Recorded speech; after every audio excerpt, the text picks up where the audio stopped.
O ex-presidente Luiz Inácio Lula da Silva chegou na noite deste sábado à sede da Polícia Federal de Curitiba, onde vai começar a cumprir sua condenação de mais de 12 anos de prisão por corrupção. Lula havia sido detido à tarde em São Bernardo do Campo e transferido para a capital paranaense de avião.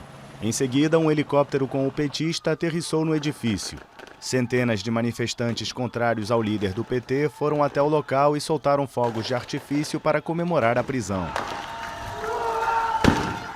Bem, saberemos, né? Eu sei quem é o chefe dos chefes. Já disse aqui 500 vezes. Ele mora em São Bernardo do Campo, né? Já expliquei, já falei, já dei nome, endereço, tal. Porque nada poderia ter ocorrido, nem o mensalão, nem o petrolão, sem a anuência do presidente da República da época.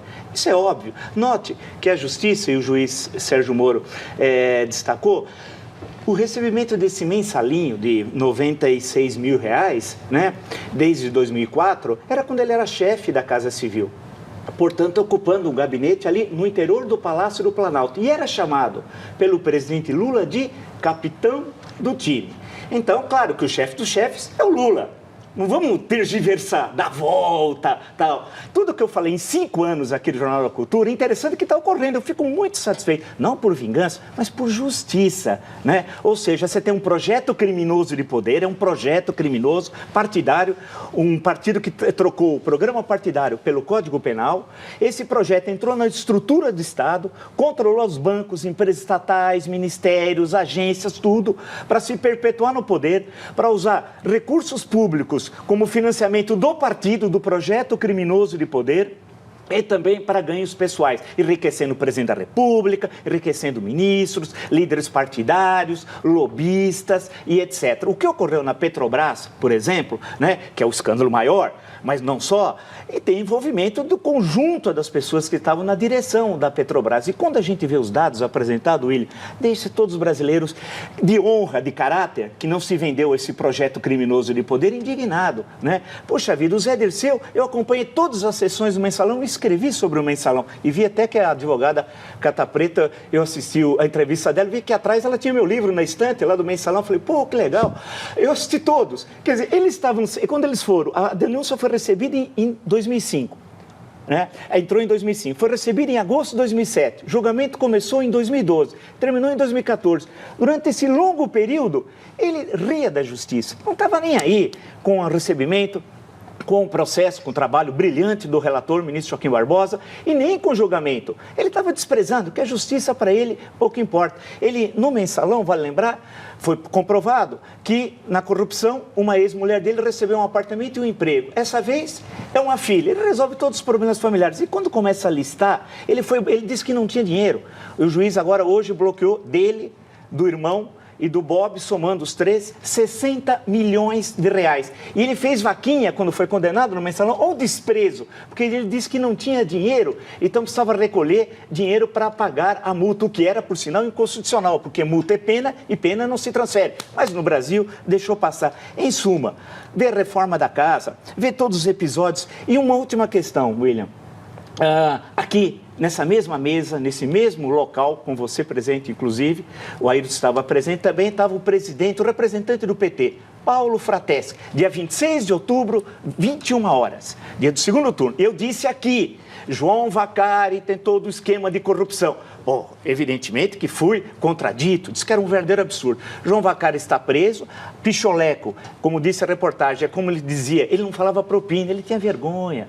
Achava meio chato falar propina, então eu falava picholeco. Ou seja, nós estamos caminhando. Dia 16 de agosto, nas ruas, o povo brasileiro vai bradar o seguinte: fora projeto criminoso de poder. Nós não aguentamos mais tanto ladrão, tanto bandido governando o Brasil. Boa noite. As denúncias sobre um suposto pagamento de mensalidade de empresas do Rio de Janeiro à cúpula do PT repercutiram hoje no Congresso Nacional.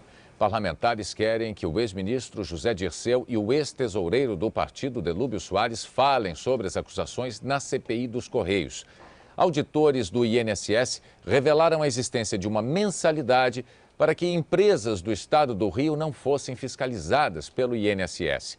Segundo as denúncias investigadas pelo Ministério Público Federal, o esquema já existiria no governo Fernando Henrique Cardoso, nas gestões dos ex-ministros Valdec Ornelas e José Sequim. e teria sido mantido pelo governo do PT.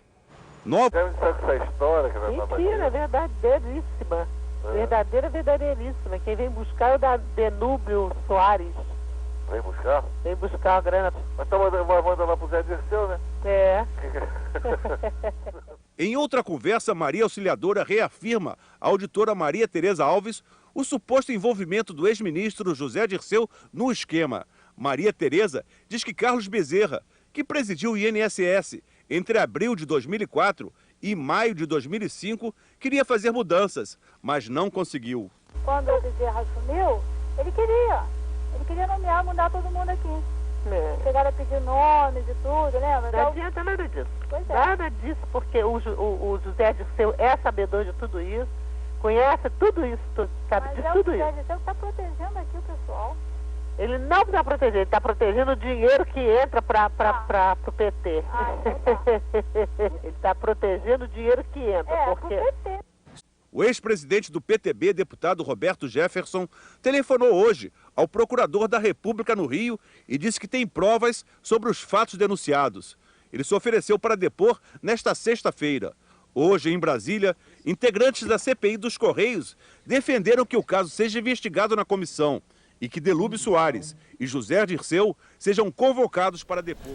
Agora, a Operação Lava Jato, em depoimento ao juiz Sérgio Moro, o ex-diretor da Petrobras, Renato Duque, afirmou que Lula sabia do esquema de corrupção na estatal. E que num encontro particular com ele, após o início da Operação Lava Jato, o ex-presidente deu ordens para encerrar contas no exterior. O depoimento durou pouco mais de 1 hora. Renato Duque afirmou ao juiz Sérgio Moro que a propina arrecadada na diretoria de serviços da Petrobras era repassada ao PT.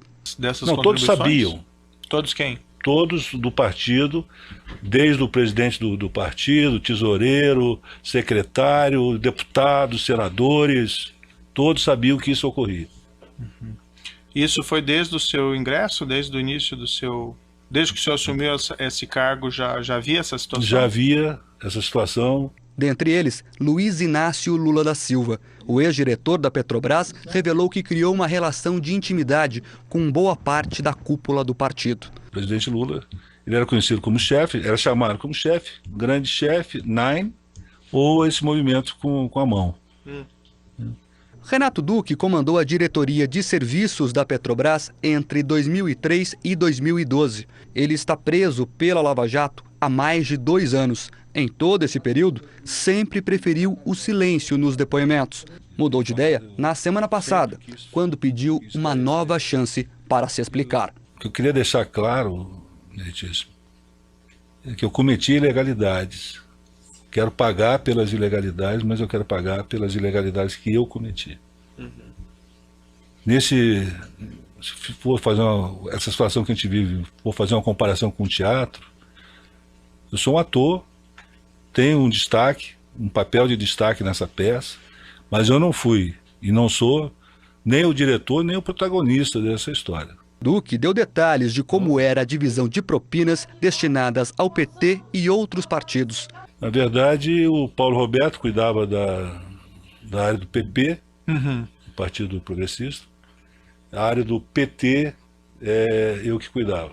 Segundo ele, na construção de estaleiros, por exemplo, 1% do valor do contrato era desviado entre funcionários da Petrobras e políticos. 2/3 do partido político, Vacari me informou que iriam para o Partido dos Trabalhadores, para José Dirceu e para Lula.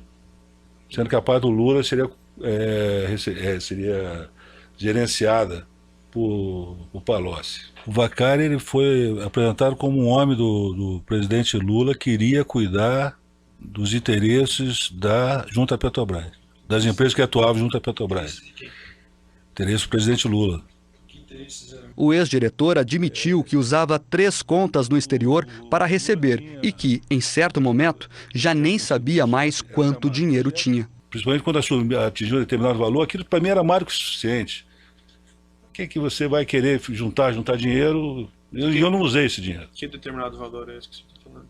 Quando atingiu 10 milhões de dólares, eu falei, poxa, é muito mais do que eu preciso para viver minha terceira geração.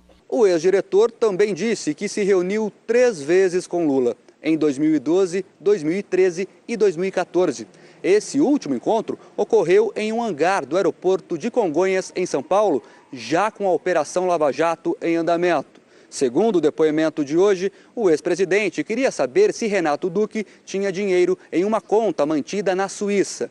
Os recursos teriam vindo de uma empresa holandesa que presta serviço para a indústria petrolífera. Ele me pergunta se eu tinha uma conta na Suíça com recebimentos da empresa SBM, dizendo que a então presidente Dilma tinha recebido a informação que um ex-diretor da Petrobras teria recebido dinheiro numa conta da Suíça, da SBM.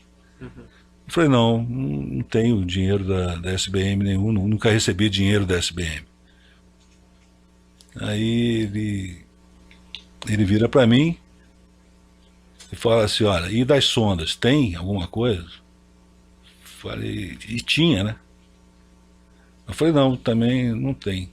Renato Duque conta que Lula foi direto. Presta atenção no que eu vou te dizer, se tiver alguma coisa, não pode ter, entendeu? Não pode ter nada no teu nome, entendeu? Eu entendi, mas o que eu ia fazer? Eu não tinha mais o que fazer. Aí ele falou que ia conversar com a Dilma, que ela estava preocupada com esse assunto e queria tranquilizá-la. Segundo o ex-diretor, nada escapava aos olhos do ex-presidente. Ficou claro, muito claro para mim, que ele tinha pleno conhecimento de tudo e detinha o comando. Depois veio Dilma. Nós tivemos, como o senhor descreve, uma política voltada para criar superávites primários, ou seja, a capacidade de pagar, de criar o superávit sem considerar o pagamento de dívida. Isto foi se deteriorando já no seu segundo mandato. As propostas, são os números, eu não vou brigar com o IBGE. Mas me deu os números. Não, os números são. O senhor passou de 3,5% de superávit primário para um déficit de 4,5% ao final do governo Dilma. Não é verdade. Essa não é verdade. Ok, a gente checa.